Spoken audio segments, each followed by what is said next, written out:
देश में स्वच्छता में 7 बार नंबर 1 का खिताब हासिल करने वाला इंदौर शहर अब ईट राइट चैलेंज में भी ईट राइट प्लेस सर्टिफिकेशन हासिल करने वाला शहर बन गया है, जहां शुक्रवार को जिला कलेक्टर आशीष सिंह ने खजराना गणेश मंदिर, सेंट्रल जेल, 56 दुकान और विश्व प्रसिद्ध सराफा चौपाटी के अलावा रेलवे स्टेशन, इस्कॉन मंदिर सहित कई संगठनों को ईट्स राइट प्लेस के सर्टिफिकेट सौंपे गए हैं। इस दौरान कलेक्टर आशीष सिंह ने कहा कि इंदौर हर काम में आगे रहता है और ईट राइट चैलेंज में भी इंदौर में बहुत अच्छा काम हुआ। इसी तारतम्य में शुक्रवार को कई सारी संस्थाएं जिन्होंने ईट राइट का सर्टिफिकेट प्राप्त किया है, जिसमें स्कूल, धार्मिक स्थल, खाने पीने के स्थान हैं जिन्होंने यह सर्टिफिकेट हासिल किया है। कलेक्टर कार्यालय पर उन्हें बधाई दी है और उन्हें सर्टिफिकेट भी वितरित किए गए हैं। कलेक्टर आशीष सिंह ने कहा कि हमारा उद्देश्य है कि जो इस प्रकार की मिलावटखोर है, जो लोगों के स्वास्थ्य के साथ खिलवाड़ करते हैं, उन्हें पकड़ना और उन्हें सजा देना, साथ ही जो लोग अच्छा काम कर रहे हैं, ईट्स राइट चैलेंज में अपनी भागीदारी दे रहे हैं, ऐसे लोगों को सम्मानित करना भी हमारा फर्ज होता है।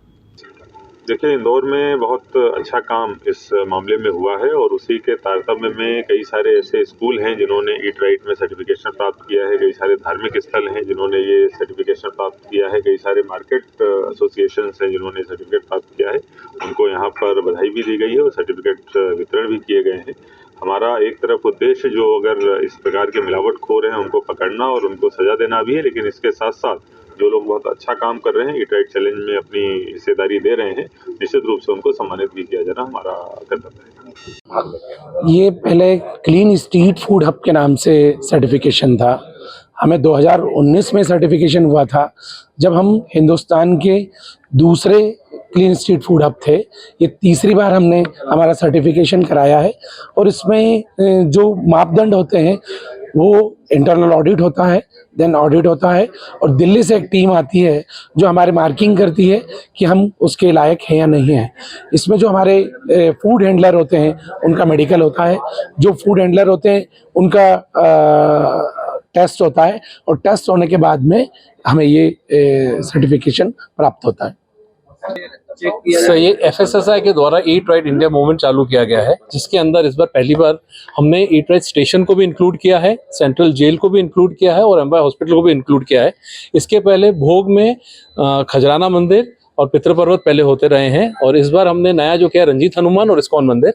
साथ ही साथ सबसे दूसरा इंडिया का जो क्लीन स्ट्रीट फूड हब था 56 दुकान, उसका ये तीसरा रिन्यूअल है और साथ ही साथ सराफा का सेकंड रिन्यूअल किया गया है। इसके अंदर सबसे पहले प्री ऑडिट होता है। प्री ऑडिट के बाद में देखा जाता है क्या क्या गैप्स हैं, क्या क्या कमियां हैं। उसके साथ उनके एसोसिएशन के साथ काम करके उनको ट्रेनिंग दी जाती है, सारे पॉइंट्स कवर कराए जाते हैं। फिर उसके बाद में एक वापस प्री ऑडिट होता है। उसके बाद में दिल्ली से एक FSSAI की टीम आती है फाइनल ऑडिट के लिए।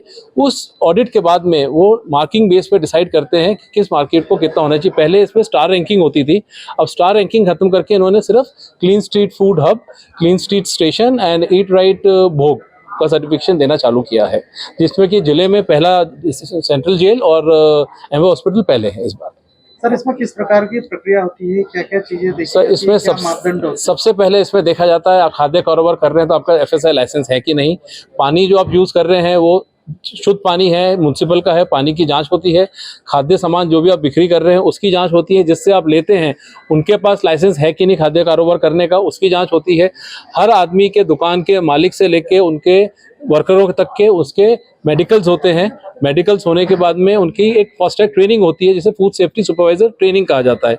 वो ट्रेनिंग खत्म होने के बाद में फाइनल टीम रिपोर्ट सबमिट की जाती है FSSAI को और वहाँ से सर्टिफिकेट इशू होता है। इंदौर से मोहसिन खान की रिपोर्ट।